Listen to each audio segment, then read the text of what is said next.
Welcome to another episode of the Re-Invention Series, and we're still talking about the art of reinvention, breaking from old identity. And now we have our sister here with Robert, and her name is Fatu. Thank you, Fatu, for joining us today. And we're really excited to hear your perspective and insight around the art of reinvention. Like I told Robert, I don't do the introduction. I want you to do the introduction yourself, so I'm going to pass it over to you. Are you sure you're ready for my introduction, though? I don't have a bio yet. Because it's pretty long. I do a lot of things, and I recently found out that I'm the first hijabi on the Canadian runway. Woohoo! And I'm a little bit surprised because I knew I was the first in Nova Scotia. But then I was talking to a friend who's a journalist. We did an interview, and it's like, you're the first hijabi on Canadian runway. And I said, no, that's not possible. I need to research that. And then I find out, oh my God. So I reached out to a few news outlets, like, okay, let's get this out. Let a lot of hijabis know that there is a space for them to be able to show up on the runway. Because honestly, I show up on the runway because I've always just loved modeling and things. But then it was really difficult because I have hijab on, and at a time where I try to work with companies, and they're like, oh my God, we really want to work with you, but our designs are not really built to accommodate you. And if it was anybody, they would be like, I think maybe this is not my space. But I work with a few designers that really made it work.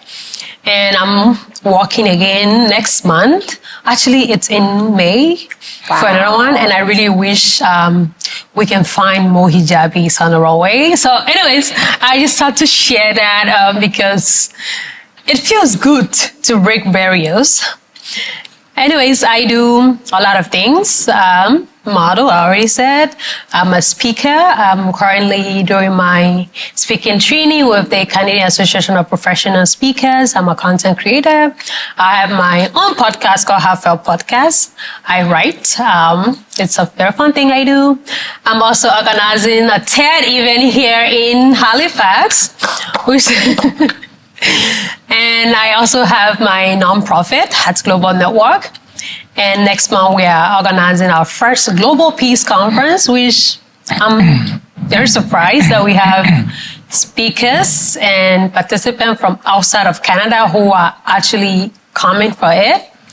And we have partnership with the United Nations, the Nova Scotia Human Rights Commission, and at least 30 amazing organizations that are going to be there. So I think my bio can go on for so long, but that should be okay. Now I agree that you have a long bio. Thank God I don't have it to read it out, and I give you the opportunity to introduce yourself because you did a better job than I would have done. I would just read it out but you did a better job. So thank you so much, Fatu, for joining. And for a woman with very many hats, kudos to you. So we have two people on the same seat that wear many hats. So this is really good because I know that our listeners are going to gain a lot.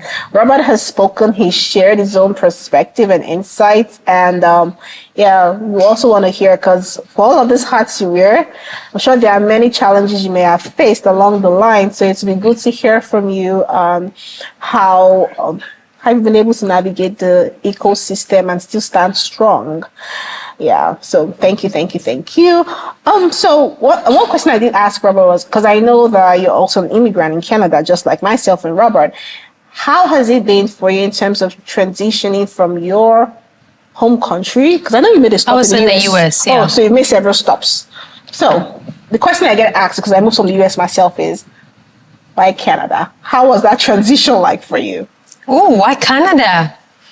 That's a good question. And so Canada and Labrador does not have direct embassies, or at least now. So I got a scholarship. I was studying in the US.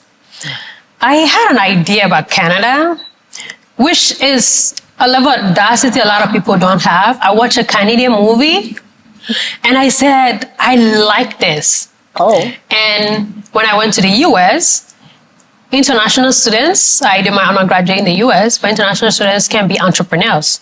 So when I wrote my first novel, because I write fictions, it got more than 500,000 read, but I had to release it for free on a platform, and a lot of people liked it, and I could have sold that book.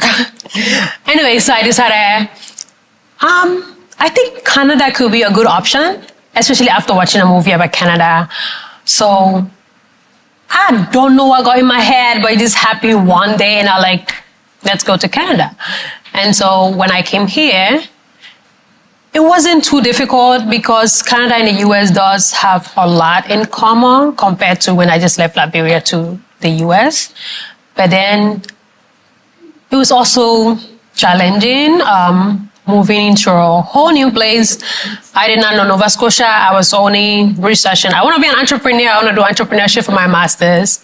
And so I just Googled schools in Canada with entrepreneurship masters. Oh, wow. That's literally how I applied to CMU and Queens and others. I got accepted to the three schools I applied to, but because of financial reasons and also timing, I came to St. Mary, which was also one of the best decisions. When I came, I'm an extrovert, but I was a little bit not too sure at the start. But as part of our entrepreneurship class, we had a professor that graded us for how many networking events we attended. Oh. Which was so weird. But when I started leaving, because I needed to get a grade, so when I started leaving to attend networking event, I realized Canadians were so fun.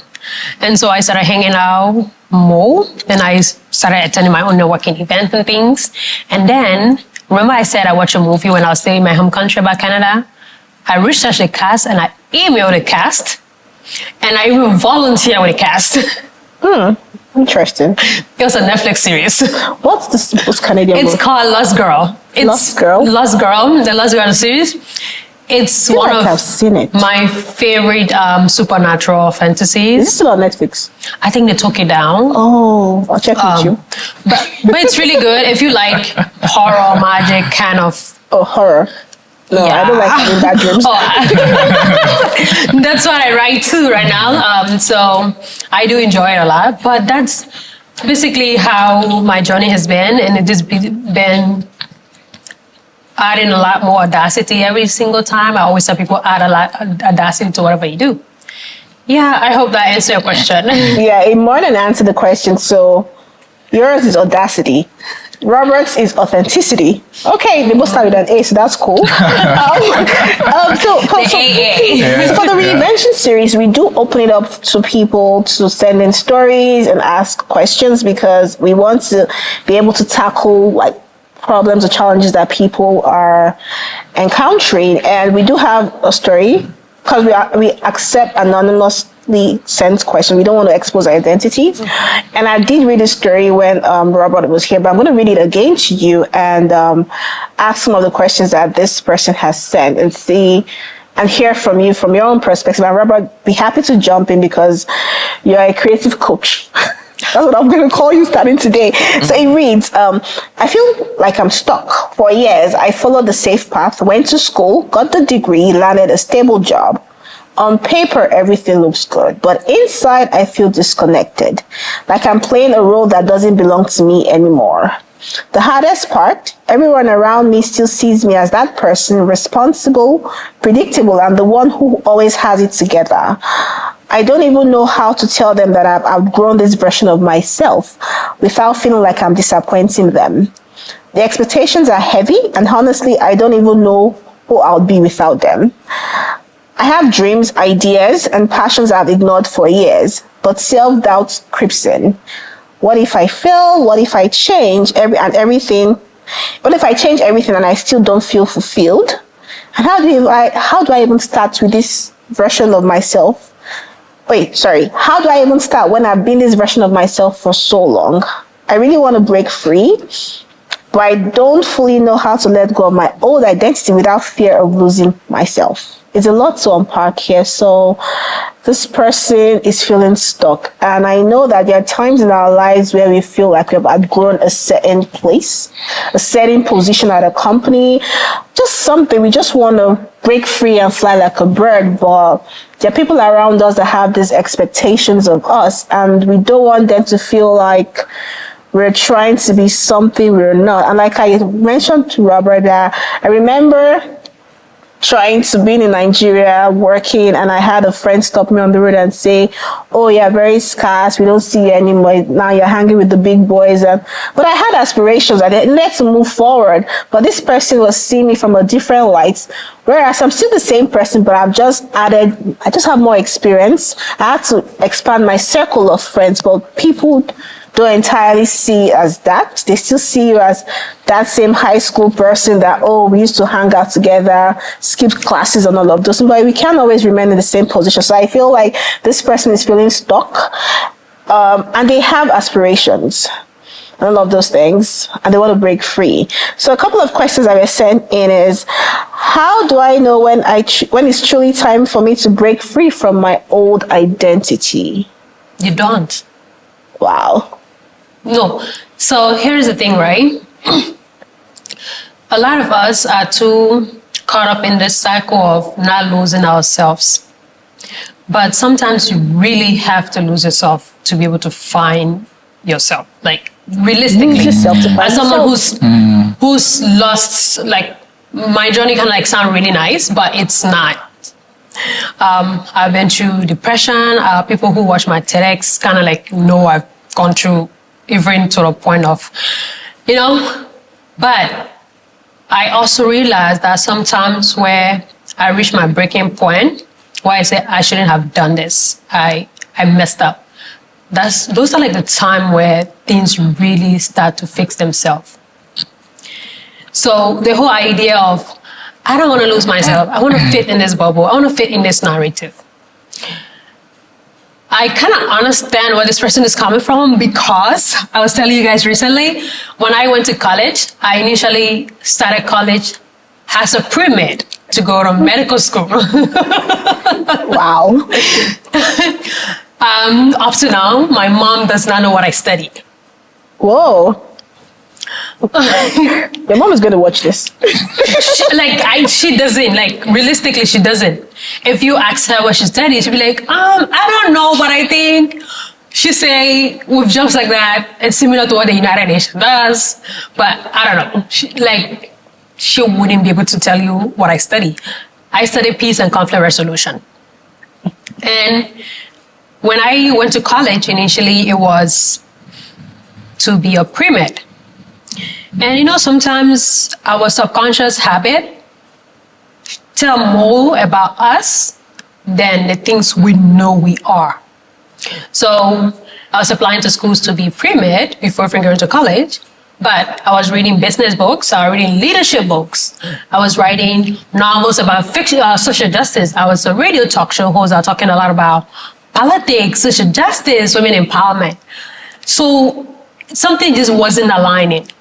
It was a friend. I was like, are you sure you want to be a doctor? Because I've never seen you read biology or chemistry books. All your books are about leadership and social justice and things. And that clicked, because when I sat with myself, I wasn't really sure. So it took me so long. I went online. I started like researching how much medical doctors make so that I can be inspired by the money. Oh, I did like a lot of just, oh my God, they make this amount of money. My mom would be super proud because she always wanted me to be a medical doctor.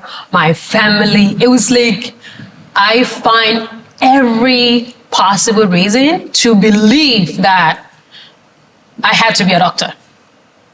In fact, I was leaning into the medical field because even when I got to a point where I knew I could not be a doctor, like I just would not, I decided I could do global health and then go do epidemiology, especially during COVID.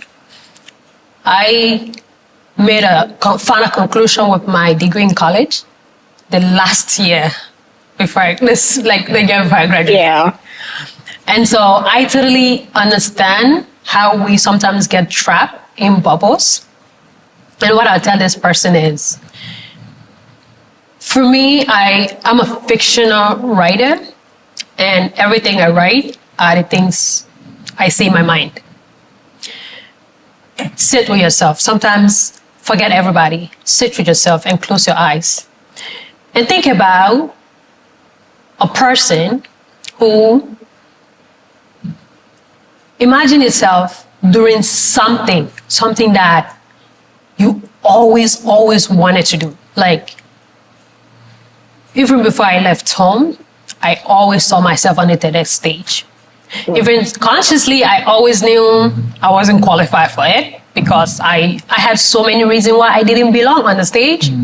But every time I closed my eyes, there was this very confident and audacious woman that I always saw.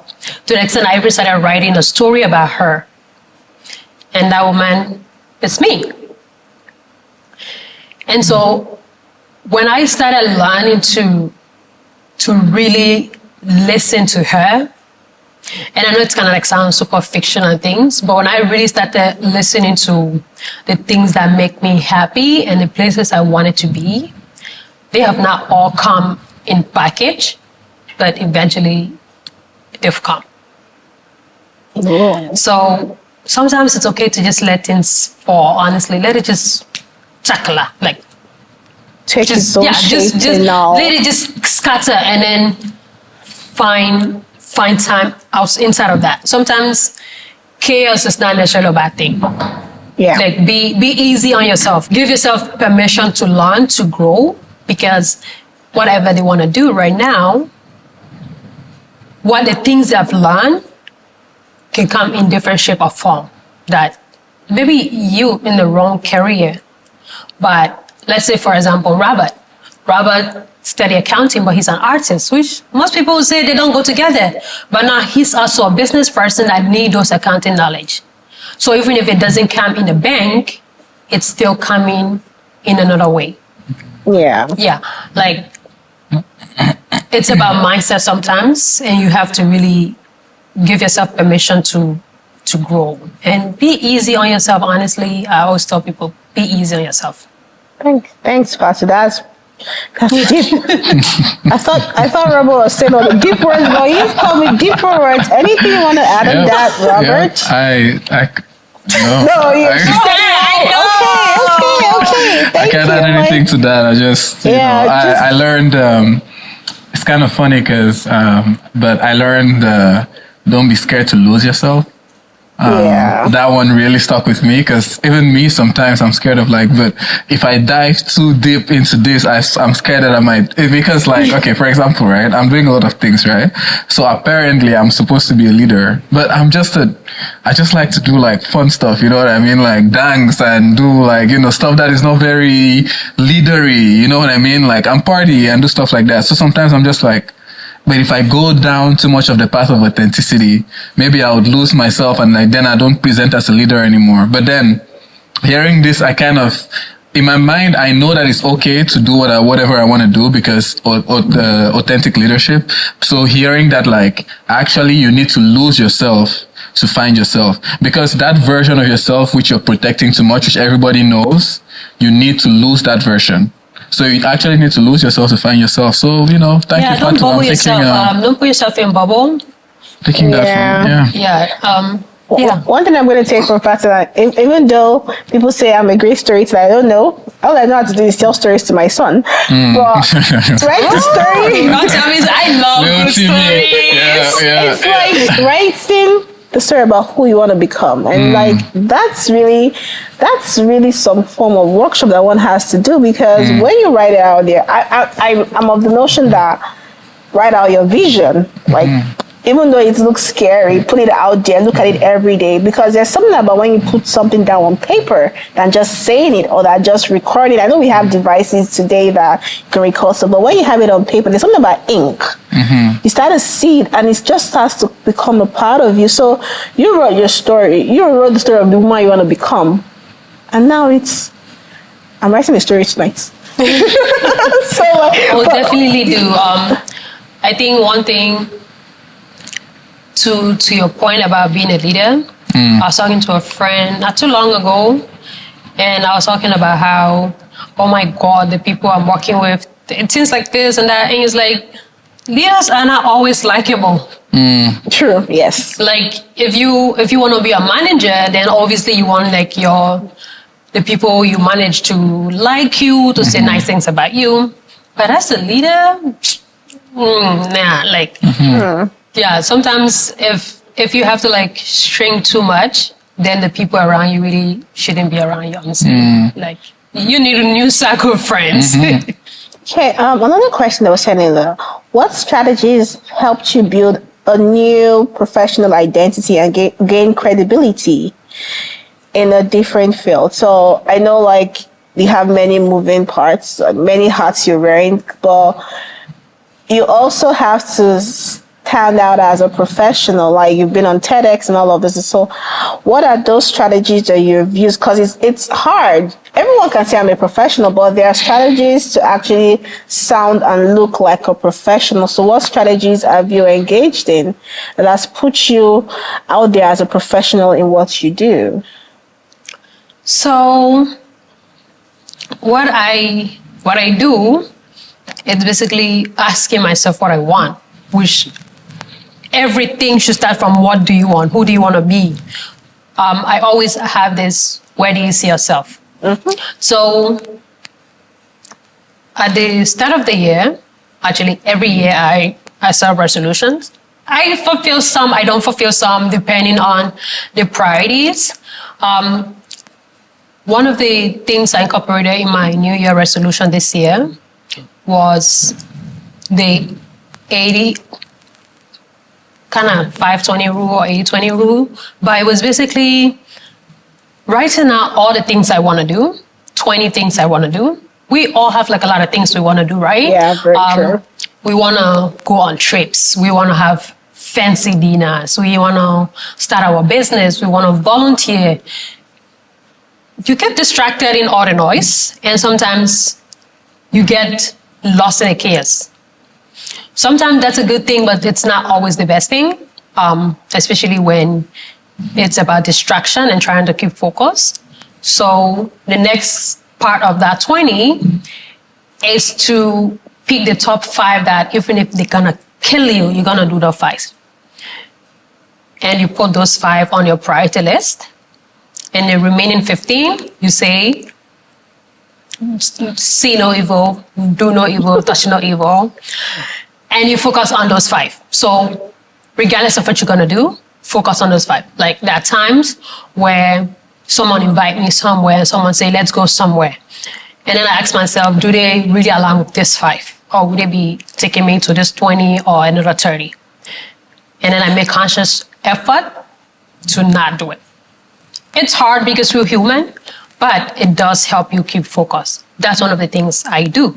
I also am a visual person. I write down my vision board, and in the middle of my vision board, I had those 5 things, and then I had like a big yeah on it. And so everything right now I do circle around those. So that's a good way to keep focus. Another thing would be try to get inspiration from people who are doing things you're doing. Don't copy them, but get inspired by them. That really work. And another thing is I actually read this from a book. It was try to find a dream mentor. A dream mentor is someone who's doing or who've succeeded at what you do, and reach out to them and say, hey, I see you do X, Y, Z. Will you be willing to provide advice and things? And mentorship also doesn't have to be one way. You could say, oh, I see you doing X, Y, Z. I'm willing to help you on this one. And if you can provide me advice on this one, it will be super nice. And try to build relationship with them, learn from them. And yeah, I think that would be a good way to go because you can do all on your own. Definitely. But yeah. Yeah. Thank you so much, Fatu. Anything you want to add on top of that, Robert? Let me be your dream accountant turned creative coach.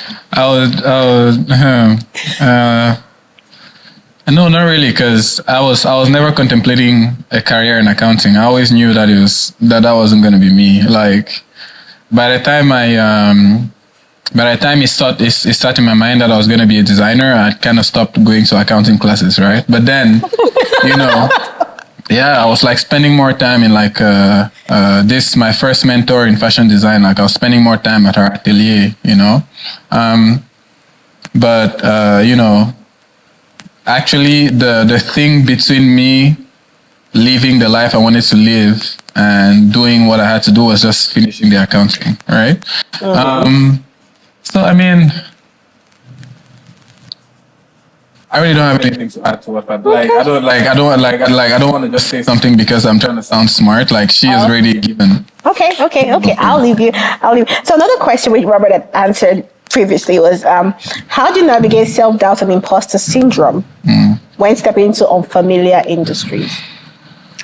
Baby, we do that all the time. Like I haven't met a person who don't have self-doubt and imposter syndrome. Yeah. But, you know, in every situation, there are only two options. It's yes or it's a no. I get no's all the time, but I do it anyways. Yeah. And I learn. The only thing I tell people is, it's something my mom told me at a very early age. She's like, be honest with people and be humble. Be honest and not fake it. We can talk about fake it till you make it in different situations. But like, if you sincerely need help and you want advice, tell people. I was having dinner with some amazing women recently at a Dine with Intent. And at the end of the dinner, we had this, okay, now we're all here. How can we help each other? And I said, I need help with this. Are you guys able to help me? I could have kept quiet, but I was honest and I'm like, no, I need help. You guys help me, because those were women who have succeeded in the things I want to do and who've literally built career doing things that I want to do. So be honest with people and ask when you need help, but also honestly, just do it. Like, I can tell you anything more than just do it. It's okay to start small and scale, but the bottom line is just do it. Just start. Yeah. And then Robert mentioned, do it scared. Yeah. It's okay to be scared. I even shared like a LinkedIn video recently about a celebrity who won an award. She's a global figure, and she talked about how she was nervous on the stage. Like, it's okay because you're human. Like, if we wanted to talk to robots, we'll be going to someone who built robots, like to say, create me a robot that, you know, isn't scared and things, but you're human. It's part of your growth journey, because your ability to be vulnerable, to be anxious, to be scared, gonna tell someone else who's in that exact position that, well, if she was scared, she was vulnerable, and she did it, I can do it too. Yeah. So think about it, like, who else could draw inspiration from this? That's so. Both of you agree, do it scared. Everyone has self-doubt. Everyone faces imposter syndrome at some point, but they just do it. So it's those that have courage. Yeah. See what you did there. So you just have to do it courageously and just do it. Like, what's the worst? Is either a no or a yes? But like, the more you do it and the more you get comfortable doing it, you become a pro and you beat that imposter syndrome or whatever self-doubt that is kicking in. And also, may I add something that happened very recently that I was kind of shocked. I shocked myself. When somebody tell me about math, I'm like, oh my God, I'm not a math person. I don't like numbers, which I don't like numbers, like, because I like to write. My brain likes to create things that don't exist. And a few days ago, I think it was some part of last week, I created like a whole financial projection for a business model. And I was teaching people about financial projection, inflow and outflow. And then I thought to myself, girl, if somebody had told you about this years ago, you're gonna run. Yeah. Because, like sometimes you just have to take the leap of faith and do it. Yes. Faith, important. So, thank you. So the last question, and this is for both of us. I can't remember if I asked this to you, Robert, and it's just, what is one practical advice you give to someone who is feeling stuck and doesn't know where to start? You want to go first? You go Ladies ahead. first. Oh, okay, now. Okay, you decide Me whoever first. goes first. What is one practical advice I'll give to someone who is stuck and doesn't know where to start? Yeah. So think about the simplest version of whatever it is you're trying to do. Think about the simplest version that doesn't necessitate you to maybe even use money or maybe to even do anything. Because the thing is, when you start thinking about the different things that you need, you start finding reasons to block yourself, okay? Starting something doesn't mean that like you're starting with like a very elaborate version of it, okay? So what I always say to people, make it exist first, make it good later. Make it exist first. Make it good later. Make it good later. Tagline. Make it exist first. Make it good later. Just make it exist. Great. You have the time to reiterate and iterate and iterate and make it good. But just the simple act of making it exist first, it sends a shock wave into your brain into what the kind of things you're possible to do. Like with what I've seen happen in my life, like I've seen magic, like with even the fact that we're sitting here right now in this space right now, it's magic. Oh. You know what I mean? Because this idea came from what? Just like a random conversation, me and you, when we're having conversation about all these crazy things that we're thinking. And then we're just like, you know what? We're going to start the Re-Invention Series. And we're going to start that series, you know what I mean? And we're going to do it. And we're going to do it at the lighthouse. And we're going to do it like this. And we're going to do like this. And we're going to do like that. And then see, we're here right now, right? True, so correct. Make it exist. Make it good later is what I would say to them. Thank you. That's simple yet deep. That is brilliant. Yeah. Okay, over to you, Fatu. For me, I think that question can take a lot of turns. So, are you stuck because you're running out of time to do something? Which most of the time, I don't think you're running out of time. As a writer, I face what we call writer's block. And usually that's where I'm stuck, like where you start a project and then I have a book that I started at least 3 years ago that I got a writer's block on it and I haven't been able to complete it. I've done all the writing projects, but I've just not been able to complete that single piece, which I want to. And what I'll tell them every time I face writer's block, just in a sense of like, I'm just kind of putting in the simplest way so they can understand. I try to get inspiration. And sometimes it's okay to just like take a break and leave everything alone and just like take a step back. When I realized that book wasn't giving me the vibe I wanted, I work on other books. I did other things to get myself back.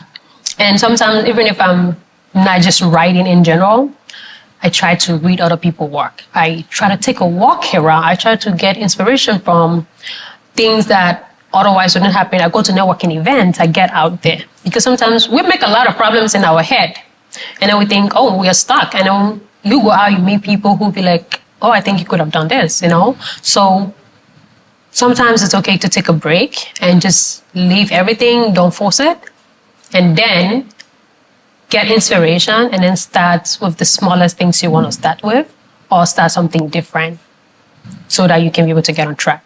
I think that question can be answered on so many different levels depending on the person. But yeah, sometimes just let things flow naturally. Like don't overforce yourself.